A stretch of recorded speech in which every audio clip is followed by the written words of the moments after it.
Hello friends, स्वागत है आप सभी का एक बार फिर से गुरुजी स्टडी प्लान यूट्यूब चैनल पर। और हम आज आपके बीच फिर हाजिर हो गए हैं जीके का डेली डोज का पार्ट 3 लेकर। हमने इससे पहले पार्ट 1 और पार्ट 2 कवर करा चुके हैं, जिसमें हम डेली आपको जीके के प्रीवियस ईयर में पूछे गए टॉप मोस्ट इंपॉर्टेंट और सिलेक्टिव क्वेश्चन इसमें सीरीज में कवर करा रहे हैं। और इस सीरीज को हमने 5000 प्रश्नों की सीरीज रखा है, जिसमें हम 5000 प्रश्नों को डेली 100% लेकर आपको ये सीरीज पूरी कराएंगे। और अगर आप ये सीरीज पूरी कर लेते हैं फ्रेंड्स, तो आपके एग्जाम में आने वाला जीके से रिलेटेड कोई भी क्वेश्चन आपसे गलत नहीं होगा। तो ये हमारा आपसे पक्का वादा है। तो आप इस चीज़ को पूरा जरूर देखिएगा और इसकी प्रत्येक वीडियो को बिना स्किप किए हुए देखिएगा, ताकि कोई भी क्वेश्चन आपसे मिस ना हो पाए और जिससे आपका एग्जाम में 1 या 2 नंबर कम ना हो पाए। तो इसलिए फ्रेंड्स, और ये सभी SSC, UPPSC, RRB, NTPC, UPPSC, TET और इसके अलावा जितने भी अदर्स एग्जाम है उसमें जीके और जीएस से रिलेटेड जो भी क्वेश्चन पूछे जाते हैं, ये उन सभी क्वेश्चन को कवर करने वाली वीडियो है हमारी। तो आप इनको डेली बेसिस पे जरूर दिखेगा और साथ ही साथ अपने फ्रेंड्स और अपने अदर्स स्टडी ग्रुप में भी इसको शेयर कीजिएगा, ताकि अदर्स स्टूडेंट्स का भी हेल्प हो सके। तो फ्रेंड्स, आप इस वीडियो को लाइक और सब्सक्राइब शेयर जरूर कीजिएगा। तो शुरू करते हैं फ्रेंड्स आज की वीडियो और देख लेते हैं पहला क्वेश्चन। देखिए, गुजरात में किस स्थान पर हड़प्पा की सभ्यता के अवशेष मिले थे? तो गुजरात में लोथल नामक जगह है जहां पर हड़प्पा की सभ्यता के अवशेष मिले थे। लोथल गुजरात का बंदरगाह है। अजंता और एलोरा की गुफाएं किस राज्य में स्थित हैं? तो ये गुफाएं महाराष्ट्र राज्य में स्थित हैं। मुस्लिम लीग का प्रथम सम्मेलन कहाँ हुआ था? तो मुस्लिम लीग का प्रथम सम्मेलन हुआ था अमृतसर में। रोल ऑन नामक शब्द किस खेल से संबंधित है? तो ये शब्द संबंधित है हॉकी से। किस नदी को चीन का शोक कहा जाता है? हुआंगो नदी को चीन का शोक कहा जाता है। और फ्रेंड्स, एक बात और, आप अपने पेन और कॉपी लेकर बैठिएगा। जो भी इंपॉर्टेंट आपको और जो भी लगे आपको कि क्वेश्चन आपको याद नहीं है या आपको काफ़ी ज़्यादा इंपॉर्टेंट लगे, तो आप उनको नोट डाउन कर लीजिएगा। हालांकि ये क्वेश्चन प्रीवियस ईयर में आए क्वेश्चन, तो सारे क्वेश्चन इंपॉर्टेंट है। कुछ क्वेश्चन आपको काफ़ी ज़्यादा आसान लगेंगे, कुछ को ज़्यादा टफ, लेकिन ये सब मिक्स क्वेश्चन है जिसमें कुछ टफ और आसान दोनों क्वेश्चन लिए गए हैं। तो देखते हैं अगला नेक्स्ट 6 क्वेश्चन। किस प्रकार की मिट्टी में कपास की पैदावार अच्छी होती है? तो देखिए फ्रेंड्स, काली मिट्टी में कपास की जो पैदावार होती है वो काफ़ी अच्छी होती है। मालवा के पठार के उत्तर पश्चिम में स्थित पर्वत को क्या कहा जाता है? तो मालवा के पठार के उत्तर पश्चिम में जो स्थित पर्वत श्रृंखलाएं हैं उनको विंध्य पर्वत श्रृंखलाएं कहा जाता है। भारतीय नागरिकों के मौलिक अधिकार संविधान के किस भाग में दिए गए हैं? संविधान के भाग 3 में इनका प्रावधान किया गया है। भाग 3 में मौलिक अधिकार दिए गए हैं। और मौलिक अधिकार कितने हैं हमारे? देखिए, पहले शुरुआत में जब संविधान बनकर तैयार हुआ था, लागू हुआ था, उसमें 7 थे, लेकिन अब वर्तमान में 6 ही हमारे मौलिक अधिकार हैं। और हमारा संपत्ति के मौलिक अधिकार को विधायी अधिकार बना दिया गया है और इसको संविधान के 300 के में जोड़ दिया गया है। तो आपको ये भी फैक्ट ध्यान रखना है। भारत के कौन से राष्ट्रपति लगातार 2 कार्यकाल तक अपने पद पर बने रहे? तो देखिए फ्रेंड्स, ये भारत के प्रथम और द्वितीय राष्ट्रपति थे, डॉक्टर राजेंद्र प्रसाद। ये लगातार 2 कार्यकाल तक भारत के राष्ट्रपति बने रहे और ऐसा करने वाले ये एकमात्र ही राष्ट्रपति हैं जो लगातार 2 कार्यकाल तक चुना गया हो। अगला क्वेश्चन देखते हैं। भारत के नियंत्रक महालेखा परीक्षक की रिपोर्ट की समीक्षा कौन सी समिति करती है? तो देखिए, संसदीय लोक लेखा समिति भारतीय के नियंत्रक महालेखा परीक्षक की रिपोर्ट की समीक्षा करती है। ये क्वेश्चन भी काफ़ी ज़्यादा इंपॉर्टेंट है, काफ़ी ज़्यादा बार प्रीवियस ईयर के अलावा भी काफ़ी ज़्यादा अदर्स एग्जाम में पूछा गया। तो आप इस क्वेश्चन को जरूर नोट डाउन कीजिएगा कि कैग, जिसको कहते हैं नियंत्रक महालेखा परीक्षक की रिपोर्ट की समीक्षा लोक लेखा समिति करती है। बांदीपुर वन्यजीव अभयारण्य किस राज्य में स्थित है? तो ये स्थित है कर्नाटक राज्य में। खाना पकाने की gas LPG, liquefied petroleum gas, किन 2 गैसों का मिश्रण होती है? ब्यूटेन और प्रोपेन गैसों का। समुद्र की गहराई किस यंत्र के द्वारा मापी जाती है? तो फ्रेंड्स, समुद्र की गहराई मापने के लिए सोनार का उपयोग किया जाता है। प्रकाश संश्लेषण की दर किस रंग के प्रकाश में सबसे अधिक होती है? लाल रंग के प्रकाश की। अंतर्राष्ट्रीय न्यायालय का मुख्यालय कहाँ स्थित है? देखिए फ्रेंड्स, जितने भी देशों के बीच आपसी विवाद होते हैं तो उनकी सुनवाई देशों के जब अंतर्राष्ट्रीय स्तर पर बात होती है तो अंतर्राष्ट्रीय न्यायालय बनाया गया है। और अंतर्राष्ट्रीय न्यायालय देशों के आपसी सीमा संबंधी विवादों को या अन्य कोई भी विवाद होगा उनको सुलझाने का कार्य करता है। तो ये मुख्यालय है इसका हेग में। हेग में कहाँ? नीदरलैंड में। नीदरलैंड देश है और उसमें एक शहर है हेग, वहाँ पर यह स्थित है। कथकली नृत्य का उद्गम किस राज्य में हुआ है? तो देखिए, कथकली केरल का एक बहुत ही प्रसिद्ध नृत्य है, तो ये आपको ध्यान रखना है। बंगाल का विभाजन किस वर्ष हुआ था? तो देखिए बंगाल का विभाजन 1905 ईस्वी में हुआ था और उसमें भारत के वायसराय कौन थे? तो भारत के वायसराय थे उसमें लॉर्ड कर्जन। मालिक कफूर को विरुद्ध लड़ने वाले वारंगल के काकतीय शासक का नाम क्या था? तो देखिए जब औरंगजेब थे तो औरंगजेब ने मलिक कफूर को भारत के औरंगजेब असल में अलाउद्दीन खिलजी ने मलिक कफूर एक हिजड़ा था जिसको दक्षिण भारत में युद्ध करने के लिए भेजा था, जिससे कि दक्षिण भारत पर भी कब्जा जमाया जा सके। तो इसलिए इनकी लड़ाई हुई थी वारंगल के काकतीय शासक प्रताप रुद्रदेव से। भारत के किस नदी घाटी में अधिकतम दर्रे हैं? तो भारत की चंबल नदी घाटी में सर्वाधिक दर्रे मिलते हैं। भूमध्य सागरीय जलवायु किसके लिए प्रसिद्ध है? फलों की खेती के लिए। असल में जो भूमध्य सागरीय जलवायु है फ्रेंड्स, वहाँ पर फलों की काफ़ी ज़्यादा उन्नत खेती होती है और वहाँ पर फलों में भी जितने साइट्रिक फल हैं, नींबू, मौसमी, संतरा, इस तरह के फलों की खेती सर्वाधिक होती है। तमिलनाडु में स्थित महाबलीपुरम मंदिर किसके शासनकाल में बनवाया गया था? तो पल्लव राजवंश के शासनकाल में यह मंदिर बनवाया गया था। विटामिन B6 का रासायनिक नाम क्या है? पैराडॉक्सिन। किसको भारतीय पुनर्जागरण का जनक कहा जाता है? राजा राममोहन राय को भारतीय पुनर्जागरण का जनक कहा जाता है। सिंधु और गंगा नदी प्रणालियों के बीच में जल विभाजक किसके द्वारा बना है? असल में सिंधु और गंगा, देखिए सिंधु और गंगा निकलती नदियां दोनों मानसरोवर के पास से ही हैं, लेकिन गंगा जहां बहकर ऊपर से जैसे भारत का, देखिए मैं आपको बता देता हूँ, आपको थोड़ा सा क्वेश्चन की बात हुई है। देखिए भारत का मैप इस तरह से ऊपर जम्मू कश्मीर में क्या आता है, इधर को ये आपका पंजाब, इधर राजस्थान। तो देखिए दोनों ही नदियां यहाँ से निकलती हैं मानसरोवर के पास से, जबकि सिंधु नदी यहाँ से बहती हुई जम्मू कश्मीर से होती हुई और ये आपकी पंजाब से होती हुई और ये पाकिस्तान में निकलकर अरब सागर में गिरती है, जबकि गंगा नदी यहाँ से भारत में प्रवेश करती है उत्तराखंड से यूपी में होती हुई और पटना, बिहार होती हुई पटना के पास से जाके और बंगाल होती हुई और ये जाके बांग्लादेश से जाके बाद में समुद्र में अरब सागर में बंगाल की खाड़ी में गिर जाती है। तो देखिए दोनों ही नदियाँ उद्गम स्थान लगभग एक ही जगह से होता है, लेकिन एक नदी कहाँ पूरब की तरफ निकल जाती है और दूसरी नदी कहाँ पश्चिम की तरफ जाती है। तो असल में ये ऐसा क्यों करती है? तो असल में फ्रेंड्स इनके बीच में यहाँ पर अरावली पर्वत श्रृंखला है, जो कि आपको अरावली के बारे में एक फैक्ट और पता होना चाहिए कि अरावली पूरे विश्व की सबसे पुरानी पर्वत श्रृंखला है। इससे पुरानी पर्वत श्रृंखला कोई मौजूद ही नहीं है धरती पर। तो अरावली बीच में यहाँ मौजूद है, दिल्ली से लेकर हरियाणा, दिल्ली के पास से लेकर इधर ही राजस्थान तक अरावली पर्वतमाला गई है और इसी के कारण ये नदियाँ दोनों आपस में अपना अलग अलग मार्ग बदल लेती हैं। तो आपको ये ध्यान रखना होगा। श्रीरंगपट्टनम की संधि टीपू सुल्तान और किसके बीच में हुई थी?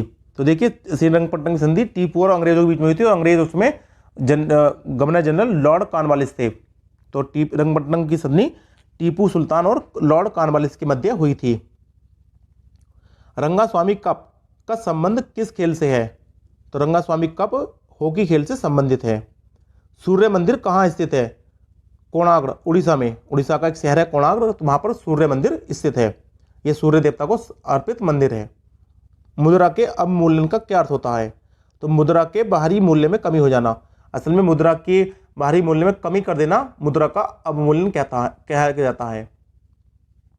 कार की बैटरी में कौन सा अम्ल इस्तेमाल किया जाता है? तो फ्रेंड्स ये किया जाता है सल्फ्यूरिक अम्ल, जिसको हिंदी में कहते हैं जिसको आपने सामान्य रूप में घरों में यूज होता है तेजाब भी कहते हैं, और सांद्र सल्फ्यूरिक अम्ल भी इसी को ही कहा जाता है। विश्व एड्स दिवस कब मनाया जाता है? तो देखिए फ्रेंड्स विश्व एड्स दिवस मनाया जाता है 1 दिसंबर को। स्वराज पार्टी किन दो नेताओं ने स्थापित की थी?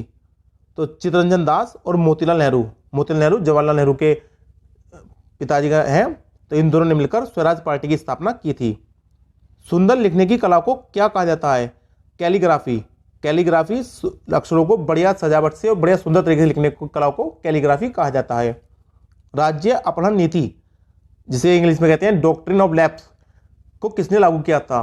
तो फ्रेंड्स ये लॉर्ड डलहौजी ने लागू किया था, जिसके तहत झांसी, सतारा आदि राज्यों को अंग्रेजी शासन में लाया गया था। उसमें यह था कि अगर आपके कोई पुत्र नहीं होगा तो आप दत्तक पुत्र गोद नहीं ले सकेंगे और बाकी उस राजा का सारा साम्राज्य अंग्रेजी हुकूमत का हो जाएगा। तो ये राज्य अपहरण नीति थी, जिसका काफी व्यापक रूप से विरोध भी हुआ था। लैटेराइट मिट्टी किस रंग की होती है? तो लैटेराइट मिट्टी लाल रंग की होती है। डोडा बेटा शिखर किन पहाड़ियों में स्थित है? अन्नामलाई तमिलनाडु में डोडा बेटा शिखर स्थित है। जमीन का ऐसा हिस्सा जो तीन तरफ पानी से घिरा हो उसे क्या कहते हैं? तो ऐसे हिस्सों को फ्रेंड्स कहा जाता है प्रायद्वीप।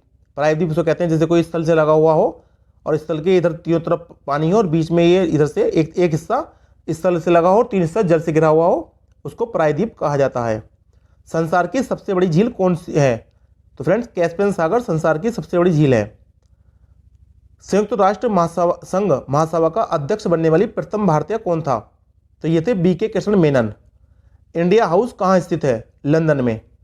रिजर्व बैंक की स्थापना कब हुई थी? 1 जनवरी 1935 को रिजर्व बैंक की स्थापना हुई थी और इसका मुख्यालय मुंबई में स्थित है। बासी मक्खन की दुर्गंध का क्या कारण है? Butyric acid. बेकिंग सोडा, जिसे खाने का सोडा भी कहा जाता है, का रासायनिक नाम क्या है? Sodium bicarbonate. और इसका फॉर्मूला क्या होता है फ्रेंड्स? NaHCO3। तो इसको कहते हैं सोडियम बाइकार्बोनेट। और फ्रेंड्स कई बार धोखा लोगों को होता है सोडियम कार्बोनेट और सोडियम बाइकार्बोनेट में कौन सा खाने का सोडा है। तो आप देखिए, इसके ध्यान रखिए, खाने बनाने में घर पे जो आती है, जैसे आपके सफाई में भी आती है, बाई कहते हैं ना, बाई काम करने आई हमारे यहाँ, तो बाई साफ सफाई करती है, खाना बनाने आती है, तो आप उसी से जोड़ सकते हैं कि जैसे खाने वाली बाई हो गई तो बाई खाना बनाएंगी, तो बाई का मतलब खाने वाला सोडा हो गया, तो बाई आप खाने वाले सोडे से इस लिंक करके इस ऐसे भी याद कर सकते हैं। बाकी आप और तरीके से भी याद कर सकते हैं, लेकिन एक ये बहुत ही आसान तरीका है जिससे आप रिलेट कर पाएंगे और इस क्वेश्चन को आसानी से याद कर पाएंगे और आपका ये कभी एग्जाम में गलत भी नहीं होगा। नेक्स्ट क्वेश्चन देखते हैं। हर्षवर्धन के राज दरबारी कवि का क्या नाम था? तो बाणभट्ट हर्षवर्धन के राज दरबारी कवि थे।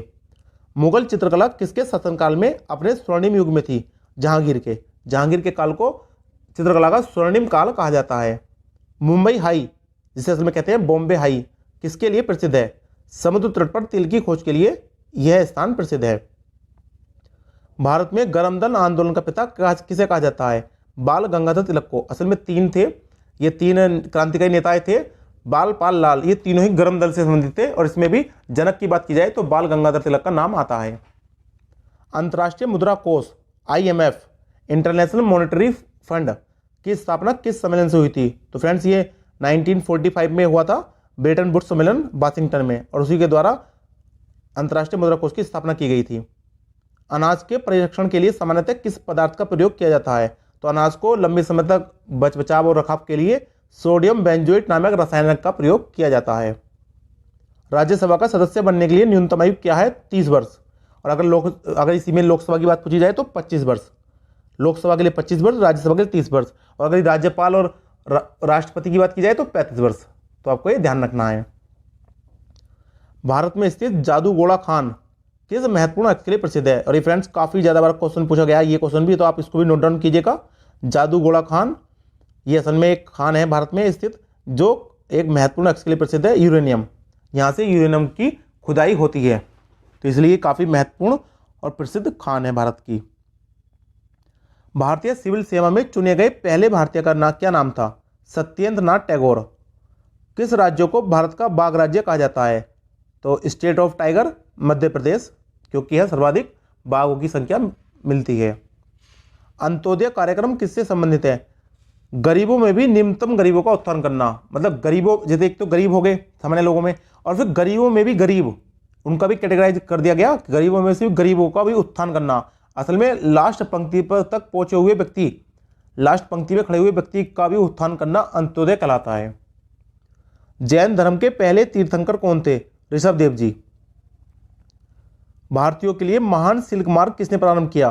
कनिष्क ने। विजय स्तंभ कहां स्थित है? चित्तौड़गढ़ में। चोल राजाओं ने किस धर्म को संरक्षण प्राप्त किया था? शैव धर्म को। मानव में गुर्दे का रोग किसके प्रदूषण से होता है? तो कैडमियम धातु के प्रदूषण से मानव में गुर्दे का रोग हो जाता है। खासी और गारो जनजातियां मुख्यतः कहां पाई जाती हैं? तो ये मेघालय में पाई जाती हैं। भूमध्य सागर और लाल सागर को जोड़ने वाली नहर का क्या नाम है? सुएज नहर। सुएज नहर के द्वारा भूमध्य और लाल सागर को जोड़ा जाता है। और अभी पीछे आपको पता ही होगा कि पीछे सुएज नहर जो कि मिस्र में पड़ती है, तो सुएज नहर को चाइना का एक बड़ा कंटेनर शिप जा रहा था, उस शिप के द्वारा असल में हुआ क्या था फ्रेंड, देखिए अभी पीछे, जैसे ये सुएज नहर है, ये भूमध्य सागर और लाल सागर को आपस में जोड़ती है, कनेक्ट करती है। तो भूमध्य सागर, वो सुएज नहर में एक शिप जा रहा था चाइना का, काफ़ी बड़ा कंटेनर शिप कंटेनर था, और वो जब जा रहा था तो वो अपने स्थान से घूम गया, और घूमने के बाद वो देखिए ऐसे इस पर रन करते हैं, लेकिन वो इस तरह से पोजिशन पहुंच गया और इस तरह से फंस गया, इधर से भी फंस गया और इधर से फंस गया, और लगभग 5 से 6 दिन लगे थे उस शिप को यहाँ से हटाने में। और इसके कारण ये बहुत ही मेन मार्ग है व्यापार के लिए, तो यहाँ पर कई लाख करोड़ डॉलर का नुकसान हुआ था अंतर्राष्ट्रीय व्यापारियों को। तो ये हाल ही में चर्चा में रही थी सुएज नहर। तरल पदार्थ का घनत्व करने पर क्या होता है? तो देखिए जब हम किसी पदार्थ को गर्म करते हैं, तरल पदार्थ को, तो उसके अणुओं के मध्य गतिक ऊर्जा काफी ज्यादा हो जाती है और वो देखिए उसका घनत्व जो होता है काफी कम हो जाता है। तो इसलिए तरल पदार्थ को घनत्व गर्म करने पर कम हो जाता है। नाभिकीय रिएक्टर में ईंधन का काम कौन करता है? और हाँ फ्रेंड्स, एक बात और, देखिए तरल पदार्थों में तो गर्म करने पर कम होता है, लेकिन जल के साथ एक इससे विपरीत स्थिति होती है। जल जब 0 से 4 डिग्री सेंटीग्रेड तक गर्म किया जाता है तो उसका घनत्व बढ़ता है, उसका आयतन कम होता है और घनत्व बढ़ता है। लेकिन 4 डिग्री सेंटीग्रेड बाद जब उसको गर्म किया जाएगा तो तब उसका घनत्व घटेगा और आयतन बढ़ेगा। लेकिन और सभी द्रव्यों में क्या होगा, जब 0 से 4 तक जाएंगे और द्रव्यों में, तो उनका आयतन तो बढ़ेगा लेकिन उनका घनत्व कम होता चला जाएगा। लेकिन जल के केस में इससे यहाँ पर उलट होता है। नाभिकीय रिएक्टर में ईंधन का काम कौन करता है? तो यूरेनियम नाभिकीय रिएक्टर का एक ईंधन है। भूमध्य सागर की कुंजी के रूप में किसे जाना जाता है? जिब्राल्टर को। सर क्रीक कहाँ स्थित है? तो ये गुजरात के साथ लगी भारत पाक सीमा पर स्थित है। हुमायूं नामा की रचना किसने की थी? असल में हुमायूं की जीवनी है, तो इसकी रचना हुमायूं की बेटी गुलबदन बेगम ने इसकी रचना की थी। महावीर की माता का क्या नाम था? त्रिशला। कृष्णदेवराय किसके समकालीन थे? बाबर के। कवि कालिदास किसके राजकवि थे? चंद्रगुप्त विक्रमादित्य के। भारत का राष्ट्रीय पंचांग किस काल पर आधारित है? तो ये शक काल पर, शक संवत पर आधारित है राष्ट्रीय पंचांग भारत का। हीराकुंड बांध किस नदी पर बना है? महानदी पर, जो कि उड़ीसा राज्य में स्थित है। और देखिए फ्रेंड्स, अगर आपको हमारी ये वीडियो पसंद आ रही है तो आप इस वीडियो को लाइक कर दीजिए और साथ ही साथ इस चैनल को सब्सक्राइब और अपने फ्रेंड्स के साथ शेयर भी कर दीजिएगा। आते हैं नेक्स्ट क्वेश्चन पर। सबसे गहरा महासागर कौन सा है? तो देखिए प्रशांत महासागर दुनिया का सबसे गहरा महासागर है। इसमें भी मैरियाना ट्रेंच, इसमें भी एक जगह का नाम है फ्रेंड्स मैरियाना ट्रेंच, जो कि सर्वाधिक गहरी स्थिति जगह है, जिसकी जो लगभग 11,000 मीटर लगभग गहरी है। 11 किलोमीटर के आसपास इसकी गहराई है। रेशम के कीट पालन को क्या कहते हैं? सेरीकल्चर। पेस मेकर का क्या कार्य होता है? दिल की धड़कन प्रारंभ करना। हड़प्पा सभ्यता के सर्वप्रथम खोजकर्ता कौन थे? दयाराम साहनी। ना चिपकने वाली खाना पकाने के बर्तनों में किस पदार्थ की प्रचुरता होती है? देखिए फ्रेंड्स, आजकल घरों पे ज्यादातर इन्हीं बर्तनों का उपयोग किया जा रहा है। असल में टेफ्लॉन के बने होते हैं और इन पर कोई भी खाना चिपक नहीं पाता है। आप खाना बनाएंगे सिंपल सामान्य लोहे की कढ़ाई में आप या एल्यूमिनियम में खाना बनाते हैं तो वो क्या होता है, वो खाना उस पर चिपक जाता है। लेकिन टेफ्लॉन के जो बर्तन बने हुए तो बर्तन स्टील के हैं, लेकिन पर टेफ्लॉन की परत चढ़ी हुई है। और टेफ्लॉन एक ऐसा नॉन स्टिकी मटेरियल है जिसमें आप लगभग बिना ऑयल के भी कुकिंग कर सकते हैं और वो आपका खाना उस बर्तन पर नहीं चिपकता है। तो ये मेटल का नाम है टेफ्लॉन। सिरके में कौन सा अम्ल पाया जाता है? तो सिरके में एसिटिक अम्ल पाया जाता है। गोबर गैस में मुख्य गैस कौन सी होती है? मीथेन। फार्मूला क्या है मीथेन का? CH4। तो मीथेन गोबर गैस में मुख्य रूप से पाई जाती है। सागरीय खरपतवार किसका महत्वपूर्ण स्रोत होते हैं? तो देखिए सागरीय खरपतवार आयोडीन का एक महत्वपूर्ण स्रोत होते हैं। कास्टिक सोडा का रासायनिक सूत्र क्या है? NaOH, sodium hydroxide caustic soda का नाम है। मानव शरीर में बनने वाली पथरी किसकी बनी होती है? कैल्शियम ऑक्जेलेट की। आजाद हिंद फौज ने द्वितीय विश्व युद्ध में किसके विरुद्ध युद्ध किया था? ग्रेट ब्रिटेन के। और देखिए फ्रेंड्स, ये सभी क्वेश्चन आपको लग भी रहे होंगे काफी ज्यादा इंपॉर्टेंट है और काफी ज्यादा आपको पढ़ के भी लग रहा होगा कि एक एग्जाम में इनके पूछे जाने की संभावना काफी ज्यादा है, क्योंकि एग्जामिनर भी उन्हीं क्वेश्चनों को चेक करते हैं जो क्वेश्चन एक तो आपको आपकी NCERT जो बुक्स हैं उनसे कवर हों और साथ ही साथ आपके डेली लाइफ से भी रिलेटेड हों। अगर साइंस के क्वेश्चन है या किसी और कोई संविधान का क्वेश्चन है, आपका मौलिक अधिकारों की बात हुई, तो आपकी डेली लाइफ से रिलेटेड हो, आपको इतनी सामान्य ज्ञान के रूप में जागरूकता होनी ही चाहिए। तो इन्हीं क्वेश्चन को एग्जामिनर एग्जाम में क्वेश्चन पेपर में रखने के लिए काफी ज्यादा इनके पसंदीदा क्वेश्चन होते हैं और उन्हीं क्वेश्चन को मैंने आपके लिए पिक किया है। हालांकि क्वेश्चन तो काफी ज्यादा और भी हैं जो एग्जाम में पूछे गए हैं, लेकिन मैंने उनमें से भी जो सिलेक्टेड मुझको लगे मैंने उन्हीं क्वेश्चनों को आपके लिए रखा है। और जो क्वेश्चन मुझे लगा कि इनका आज के जमाने में प्रासंगिक नहीं है, इनका इतना ज्यादा पूछा जाना हो नहीं रहा है एग्जाम में, क्वेश्चन पेपर में, तो मैंने उन क्वेश्चनों को इसमें कंक्लूड नहीं किया है, इंक्लूड नहीं किया असल में।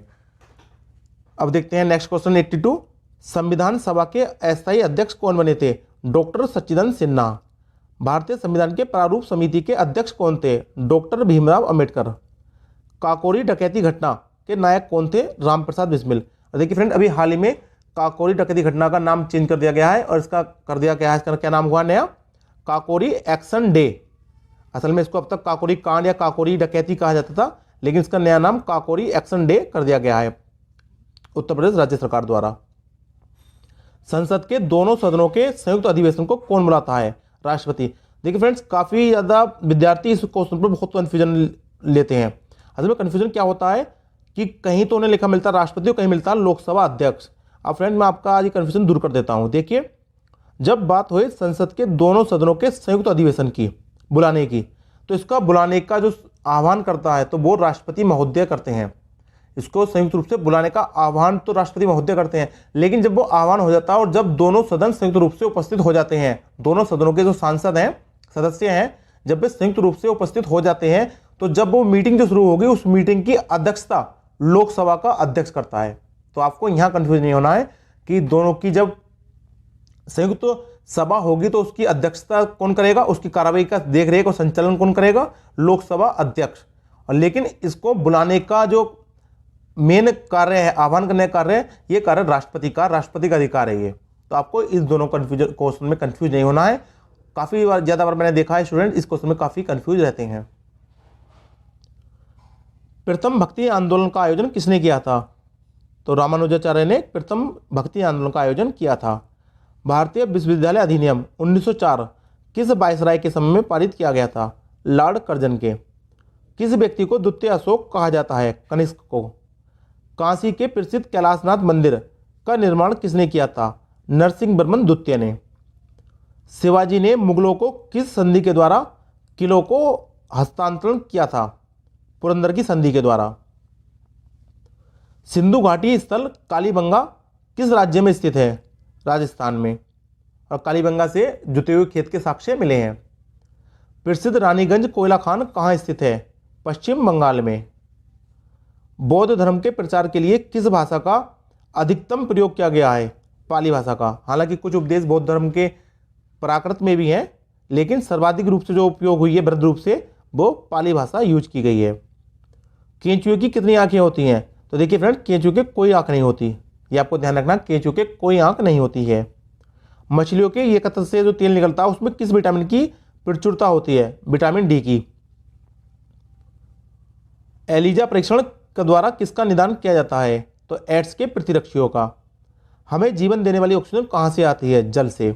अब देखिए फ्रेंड्स, काफ़ी स्टूडेंट इस बात पर भी कंफ्यूजन लेंगे कि हमें जीवन देने वाली ऑक्सीजन जल से कैसे आती है, जबकि हम तो ये देखते हैं कि जो ज़्यादातर ऑक्सीजन आती है, तो देखिए फ्रेंड्स, असल में वातावरण में तो जो धरती पर पेड़ पौधे हैं वो भी ऑक्सीजन उत्पन्न करते हैं और वो भी ऑक्सीजन प्रकृति में होती है। लेकिन आपको इसका बात का शायद आभास ना हो या आपको ज्ञात ना हो कि जो हमारे पेड़ समुद्र में जो समुद्री वनस्पति होती है, शैवाल है या समुद्री रूप से घास होते हैं, वो सर्वाधिक मात्रा में ऑक्सीजन पैदा करते हैं। पृथ्वी की जितनी ऑक्सीजन आती है वो समुद्र में जो जल है उसमें जो पेड़ पौधे हैं, असल में समुद्री जलीय जीव जो जलीय पेड़ पौधे जो होते हैं वनस्पति, उनके द्वारा सर्वाधिक मात्रा में ऑक्सीजन पैदा की जाती है। अगर समुद्र की सभी पेड़ पौधों और जलीय वनस्पति को नष्ट कर दिया जाए तो आप देखना पूरी पृथ्वी पर ऑक्सीजन उपलब्ध ही नहीं हो पाएगी। पेड़ पौधे इतनी मात्रा में ऑक्सीजन नहीं उपलब्ध कर सकते जितनी मात्रा में सागरीय वनस्पति करती हैं। असल में है तो वे भी पेड़ पौधे, लेकिन वो सागरीय वनस्पति हैं और ये स्तरीय वनस्पति हैं। तो हमें जीवन देने वाली ऑक्सीजन असल में आती कहाँ से है? जल से। द्वितीय गोलमेज सम्मेलन में भारत का प्रतिनिधित्व किस महिला ने किया था? तो सरोजिनी नायडू ने। और आपको एक फैक्ट और बताते चलूं साथ ही साथ, द्वितीय गोलमेज सम्मेलन में एकमात्र सम्मेलन था जिसमें गांधी जी सम्मिलित हुए थे, तो वो द्वितीय गोलमेज सम्मेलन नहीं था। और हालांकि भीमराव अम्बेडकर तीनों गोलमेज सम्मेलन में शामिल होने वाले भारतीय नेता थे। वैदिक गणित का सर्वाधिक महत्वपूर्ण ग्रंथ कौन सा है? शुल्ब सूत्र वैदिक ग्रंथ का सर्वाधिक प्राचीन और महत्वपूर्ण ग्रंथ है। और फ्रेंड्स, आज का last question, question number 100, urea में किस तत्व की मात्रा अधिकतम होती है? नाइट्रोजन की। तो फ्रेंड्स, ये हमारे आज के 100 डेली जीके डोज के क्वेश्चन हमने आज कंप्लीट किए और सभी क्वेश्चन मैंने आपको विद डिटेल विद फैक्ट्स और काफ़ी अच्छी तरह समझाए। और आपको अभी भी कोई क्वेश्चन ऐसा लगता हो कि आपको थोड़ा कम समझ में आया है, तो आप इस वीडियो को एक बार रिवाइंड करके फिर देख सकते हैं और अपने कन्फ्यूजन को दूर कर सकते हैं। और फ्रेंड्स, अगर आपको ये वीडियो पसंद आई हो तो आप वीडियो को लाइक जरूर कीजिएगा और हमारे टेलीग्राम इस यूट्यूब चैनल को सब्सक्राइब भी कीजिएगा और साथ ही साथ अपने फ्रेंड्स के साथ शेयर भी कीजिएगा। और फ्रेंड्स, अगर आपको हमारी इस वीडियो की पीडीएफ फाइल डाउनलोड करनी है तो आप हमारे टेलीग्राम चैनल से जुड़कर इस वीडियो की पीडीएफ फाइल को भी डाउनलोड कर सकते हैं। हमारे टेलीग्राम चैनल की लिंक इसी वीडियो के डिस्क्रिप्शन बॉक्स में दी गई है। तो फ्रेंड, मिलते हैं आपसे नेक्स्ट वीडियो में। तब तक के लिए गुड बाय, जय हिंद, जय भारत।